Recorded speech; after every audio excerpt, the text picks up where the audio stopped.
Society کے کمزور انسانوں کی ضروریات کو پورا کرنے کے لیے جو معاشی اقدامات کیے جائیں گے، یعنی ہر وہ کام جو انسانوں کی معاشی ضروریات کے لیے ہے، اس کو صدقے سے تعبیر کیا گیا ہے۔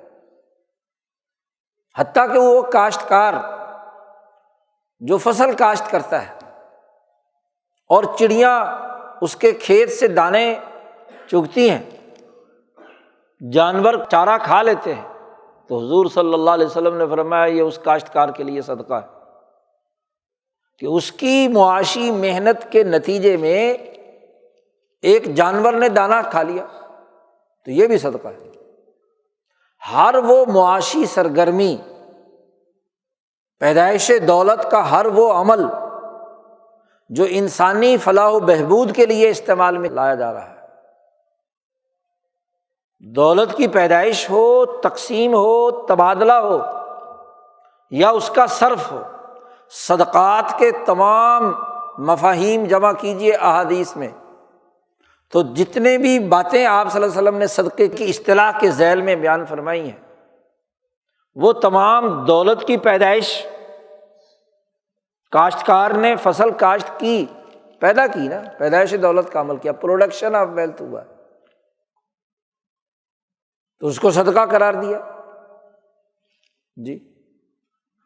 اس مال کو دوسروں پر تقسیم کیا،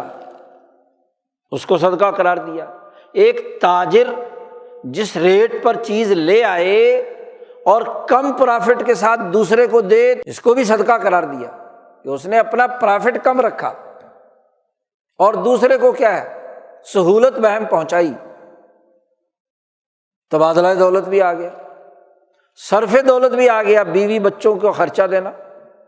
صرف دولت، کنزمپشن آف ویلتھ۔ تو معاشی سرگرمیوں کے چاروں دائرے، اس میں امر اور حکم یہ زیر بحث لایا جائے گا کہ کیسے انسانی فلاح و بہبود کے لیے معاشی سرگرمیاں، معاشی وسائل کا استعمال کیسے ہوگا۔ مجلس شورا، پارلیمنٹ میں جو قابل مشورہ چیز ہے کسی قوم کی ترقی کے لیے، وہ اس کی معاشی سرگرمیاں ہیں۔